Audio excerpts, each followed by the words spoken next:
Bonjour tout le monde! Alors, on se retrouve pour une autre capsule orthopédagogique et aujourd'hui, j'ai choisi de travailler avec toi la confusion visuelle des lettres qui sont le plus mélangeantes.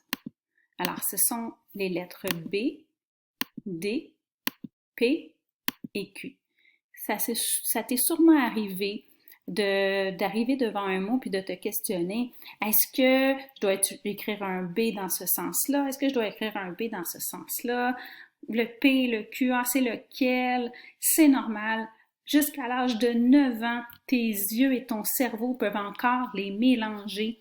Alors, ne sois pas inquiet, mais il existe aussi des stratégies qui peuvent t'aider jusque-là pour essayer de les distinguer. Alors aujourd'hui, c'est ces stratégies-là que je vais partager avec toi.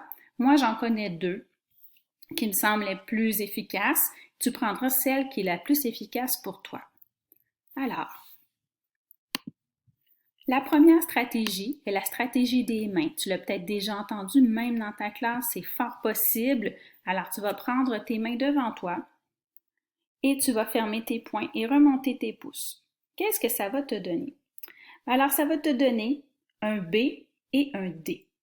Alors, ton B, tu vas le remarquer parce qu'avec ton pouce, ça fait la forme de la queue du B vers le haut et tes doigts refermés font la boucle du B.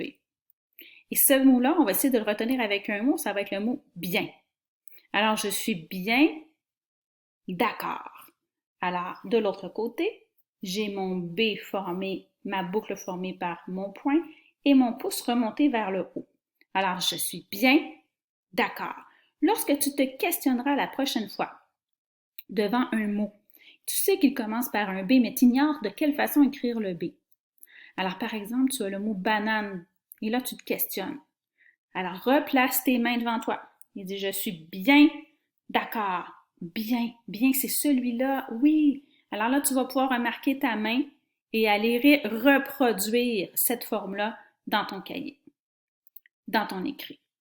Alors, c'est ce qu'on fait pour le B et le D. Pour le P et le Q, c'est la même chose. Alors, cette fois-ci, tu vas simplement te dire, tu vas reformer tes poings, tu vas faire descendre tes pouces vers le bas pour former les queues vers le bas. Et tu vas te dire pas question. Alors, celui-ci, c'est ton P, formé de ton poing et de ton pouce. Celui-ci, c'est ton Q, formé de ton poing et de ton pouce. Alors, pas question. Je veux savoir comment écrire patate. Est-ce que mon P, c'est celui-ci ou celui-là? Je me re-questionne. Pas question. C'est celui-là. Je vais aller reproduire dans mon cahier la forme que ma main, elle avait. Ça peut être ta première stratégie. Si pour toi ça fonctionne, tout à l'heure, tu vas pouvoir te pratiquer dans mon activité que je vais te présenter sur Internet, sur mon site préféré. Ensuite, il y a une autre stratégie. Pour certaines personnes, ça va être la stratégie qui va être la meilleure. Alors, elle fonctionne avec une image, l'image d'un dinosaure qui a perdu sa queue. Elle fonctionne aussi avec des mots qui peuvent être connus pour toi. Et une phrase. Le bébé dinosaure a perdu sa queue. Alors, pour que cette stratégie-là fonctionne avec toi, il faut que tu connaisses les 4 mots et il faut aussi que tu connaisses la phrase dans l'ordre.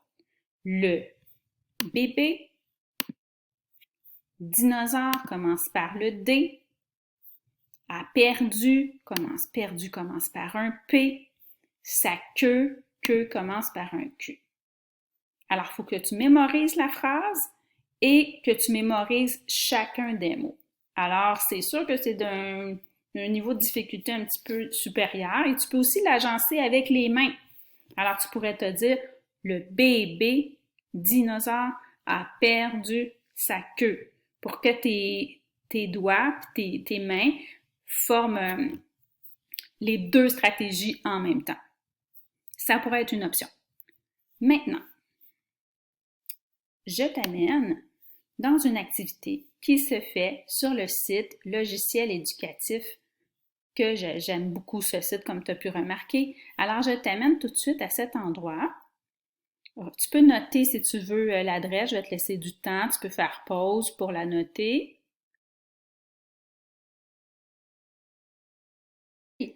Et si tu arrives à la page d'accueil, on descend sur confusion de son. Et il y aura mon activité ici, confusion BDPQ. Alors, lorsque tu arrives sur le jeu, on prend la série numéro 1. Et bien sûr, on a le mot pomme. Je peux aller l'écouter en pesant sur l'interphone.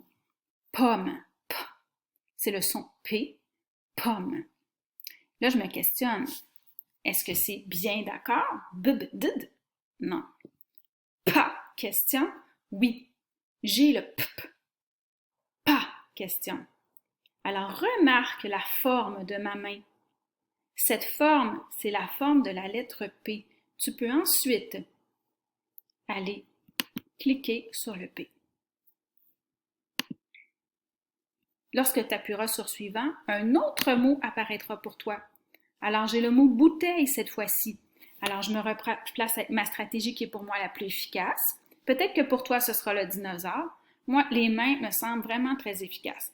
Alors, je fais bien, d'accord, bien, bib, bouteille. Ah, c'est cette forme-là que je recherche. Et je viens appuyer sur le B. Et oui, j'ai réussi. Alors, de cette façon-là, tu vas pouvoir aller te pratiquer pour bien différencier les lettres qui sont les plus difficiles à reconnaître visuellement.